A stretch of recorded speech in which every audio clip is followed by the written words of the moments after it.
Hello, everyone, and welcome to Synergita webcast. Today we have Rushad Shah with us as we bring you expert views, opinions, and best practices for the HR community. Let me start by giving a brief introduction to Rushad. Rushad Shah is a seasoned HR professional with over 15 years of experience in the IT industry. He has managed employees from diverse backgrounds, not to mention across continents and diverse culture. Currently, Rushad is AVP of HR with Cygnet Infotech. Thank you, Rushad, for agreeing to share your experience with us. Thank you so much, Sajin, for inviting me for this session, and hopefully, I can add some value to the overall objective. So I think we can get going. Sure. So, Rushad, I want to start with where we are today, right? Today, we are at a very unique position. Workplaces have undergone a huge change. Just when we were getting used to work from home, several companies are adopting hybrid or regular office. How should HR and organizations go about managing this change? And more importantly, demonstrate the benefits of adopting hybrid or regular office to employees.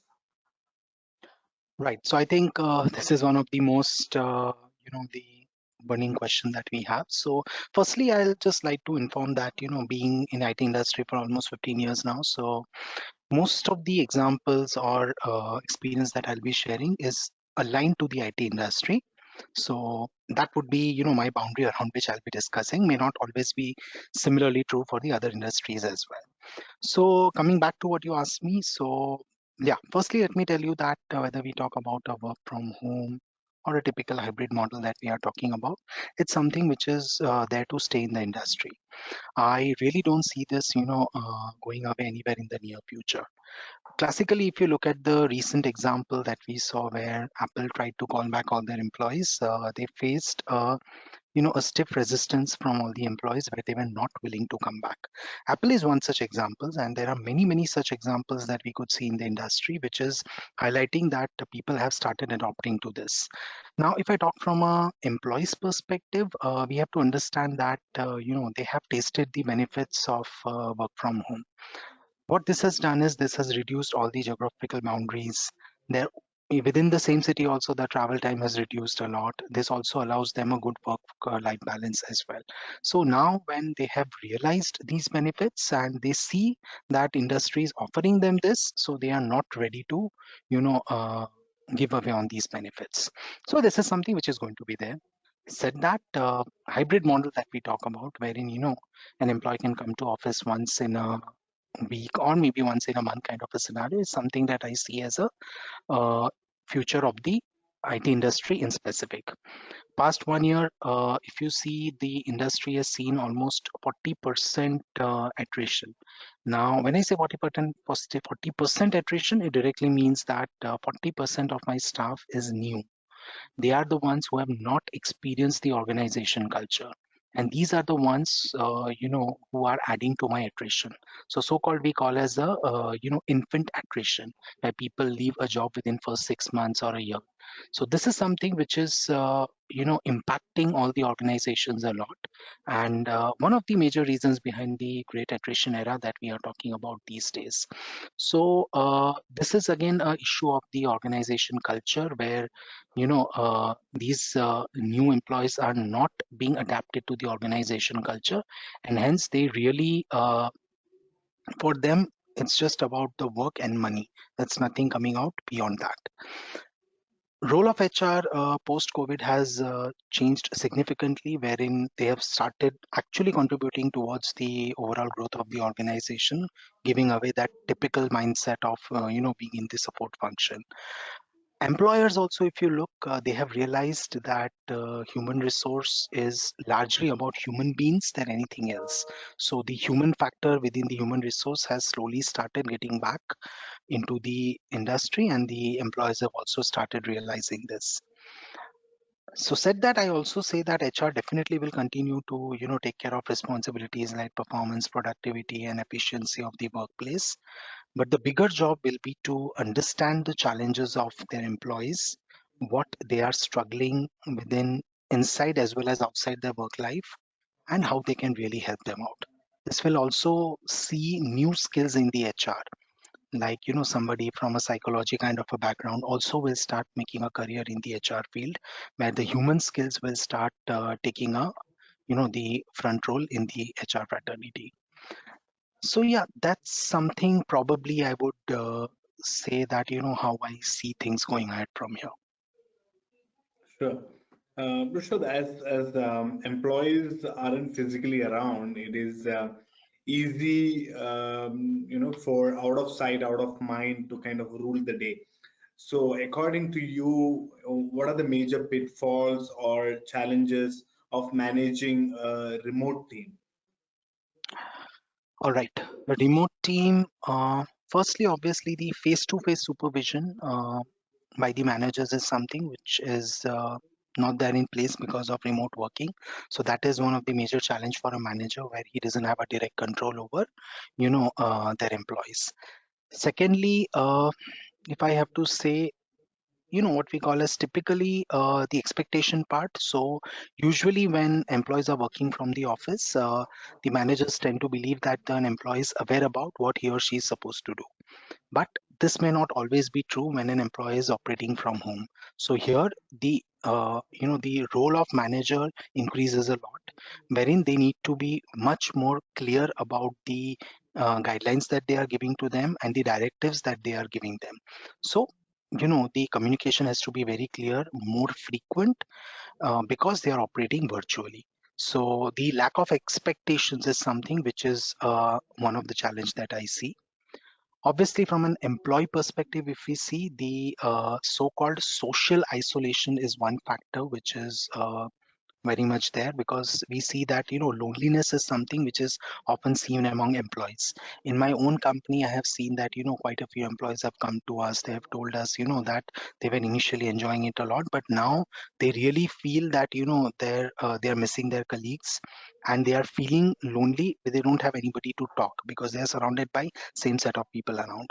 So being isolated from others can impact people's mental as well as physical health both. A feeling of unbelongingness to the organization is something that has started getting developed. In certain extreme cases, a prolonged social isolation can also lead to anxiety and level of depression among the employees. Not to mention, I mean, this lack of productivity at work or even an increased desire to leave the company can be an outcome of this.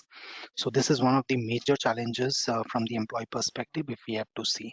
And thirdly, if I have to talk about the overall technical challenges, though we may have one of the better telecom infrastructure in the world, but still it's not penetrated to every level.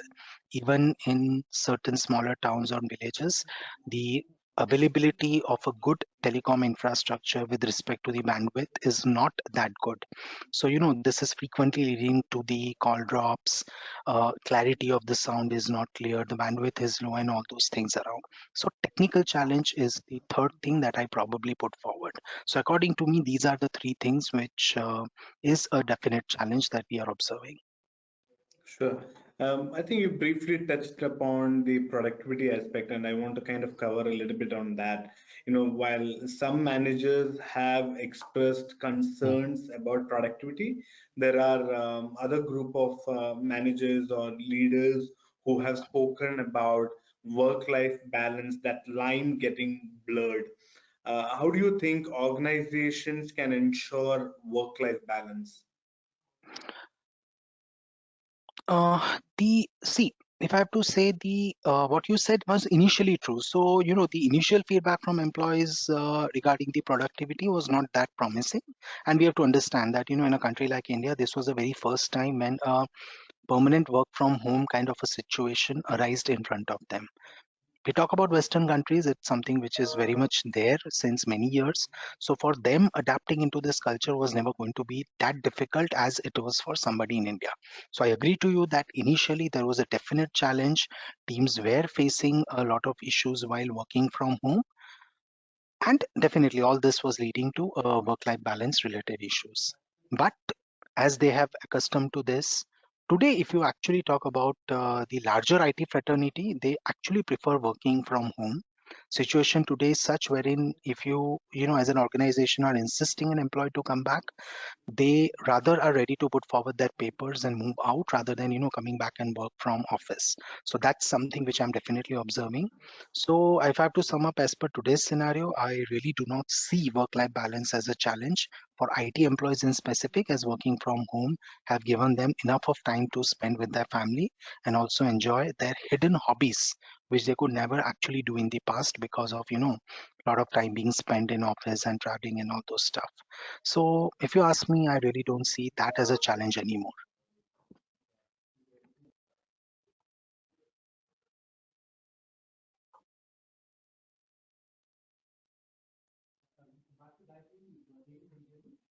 Sure. I want to take a different tangent at this point and kind of talk about businesses and their need to deliver growth and profitability. And how, so my question to you is, how should organizations go about communicating their vision and translating it to manageable goals? Okay, so if you have to ask me this, firstly, we have to understand that we are operating in a dynamic industry where social media is highly active. So when social media is active, the flow of information is very rapid, very fast. In such situation, it is very easy that our employees may get adversely affected by the external factors around them, and this can actually lead to a potential attrition. So good communication by the employer is very important. Companies at this point should focus a lot on creating platforms where employees can communicate and they can communicate back to their employees. They have to increase the frequency of town halls. They have to maintain transparency while communicating about organization achievements and even downfalls if they have observed. Show a future roadmap to your employees. Define their KPIs, which can help them, every employee to align to the overall objective of the organization. This will actually help to keep employee more connected to the organization vision and thereby help them to stay back in the organization where they are seeing a future for themselves. Companies need to ensure that annual goals are split into smaller milestones and have a strong tracking mechanism around it. Companies should also keep an eye open to the industry dynamics and define flexible goals which can be modified as per the business needs. A classic example over past 1 year, if you would have seen the way IT industry has changed. I mean, I'm sure there would be very limited organizations who wouldn't have changed their plans in middle. So holding on to your vision and following that for the entire year may not always be true now because it has to be flexible looking at the dynamics of the industry. So that's probably what I would like to add to this. Sure. I think you touched two most important points here, right? One, about the information overload and how social media plays a role in that. And then the second is more in terms of uh, goals being manageable and how leaders should drive that. Hmm. So so how do you react when leaders take on goals more than what they can handle? What do you say to them? Okay. See, Sajin, we have to understand that our industry is booming right now, and the opportunities that are there were never there before because the global digitalization has gone up after COVID. So obviously, you know, as a leader, everyone wants to grow. So having an ambitious goal is not wrong. So as a leader, I would definitely understand that a leader would want to take a goal which can, help them to grow as an organization. But the important here is to have a proper planning and proper forecasting so that, their managers who are there, the line managers typically are well equipped with what kind of goals they are accepting and they have enough of resources available with them wherein which can help them to fulfill the targets. So it's all about proper planning and forecasting things. Having a larger goal is nothing wrong. It is important to ensure that existing business should not suffer at the cost of new acquisition. Because a company, one has to understand that a new business is always good to have, but my existing clients are the one who have been loyal to me, and at any cost, none of my actions should impact the deliverables of my existing client. So companies who will end up taking existing clients lightly will surely face a challenge once this particular balloon will burst. So loyal customers must be retained at any cost. And obviously, as a business leader, there is nothing wrong in accepting a larger goal. But on the other side, at times, looking at the, you know, the ground level reality, even if they have to say a no, they can do that. I think it's rather good to say a no rather than not able to deliver on time. So as a leader, on one side, when you are ambitious, it's good, but also be aware about what your ground reality is and accordingly take a decision. That's what I would say. Sure. I think that's an important point where everybody should start learning to say no, and I think that's a great point. You also briefly touched upon the need to track goals, track progress. So, what is the best way to track progress and make everyone a part in the journey and the progress? Okay, so a strong review mechanism is something which is required. Many companies already have a very strong review, and others who don't have should definitely focus on having a strong review mechanism in place. Invest your time and money in defining your management information system. Have desired automation in place. A well defined business forecasting mechanism are few ways of tracking the progress, definitely. Taking regular feedback from your teams, showing flexibility towards a change, showing gratitude to teams for the work that they are doing can definitely, make everyone of a part of your business journey. So as a leader, one also needs to ensure that they give wealth creation opportunity to their employees. When Absolutely. there's I such a think heavy when there is such a go ahead, heavy Roshan. attrition, no, that's fine. When there is such a heavy attrition that we are seeing around, so what employees looking out for? They're also looking out for an opportunity where along with money they can have their horizons of creating wealth from themselves.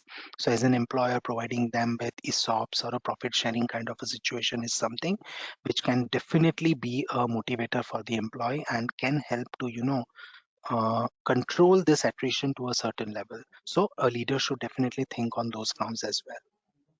Yeah, I think those are some great points, and I couldn't hold myself back when you were actually talking about, expressing gratitude, showing appreciation, and sharing wealth, because happy employees reciprocate in million ways, and True, I absolutely. completely agree with you on that. Uh, Shushad, as someone from HR, human resources, you have actually worked with different people with different personas. For example, engineers versus designers, analytical versus creative, or employees from different culture, east, west, different continent. How do you bring them all together to build an organization culture? Culture, well, I think it's a big word, but I would only say that culture is something which will always flow from top to the bottom. If I'm expecting a new employee to come in and bring in culture, it's not going to happen. So it has to flow from your absolute top and it has to go down. I have personally been blessed working under leaders who have always lived by their values. They have inculcated these values among the first and the second line of the leadership in the organization, and that's why people like me have been blessed to grow with these kind of culture wherein we respect diversity around us, gender ratio, religion, and most importantly we celebrate with each other. We don't have any such boundaries, and I think everyone realizes this. There is no specific definition to the organization culture. It is something that is observed from the top and eventually it flows down to the each level. From onboarding till exit, at each stage, we need to ensure that we inculcate that organization values among the employees, because this is my value system which is going to eventually build a culture of the organization.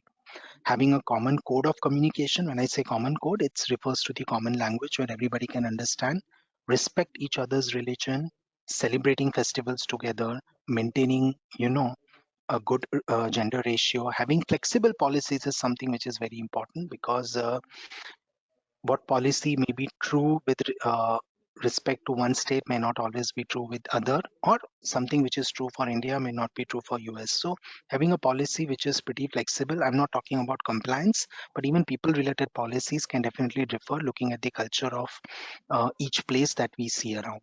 So these are certain things which definitely helps an organization, to build a culture which is uniform and wherein people is these cultures are inculcated in them. Sure. I think you briefly touched upon how the culture flows from top to bottom, and where we are. It's a remote, it's a hybrid environment. And so, based on your experience, what advice would you give managers or leaders to create an environment of positive behavior and continue to grow a positive company culture, even though it's a remote or a hybrid? All right, the first and foremost is obviously I would suggest that all the managers should adopt a zero tolerance policy towards culture misfits.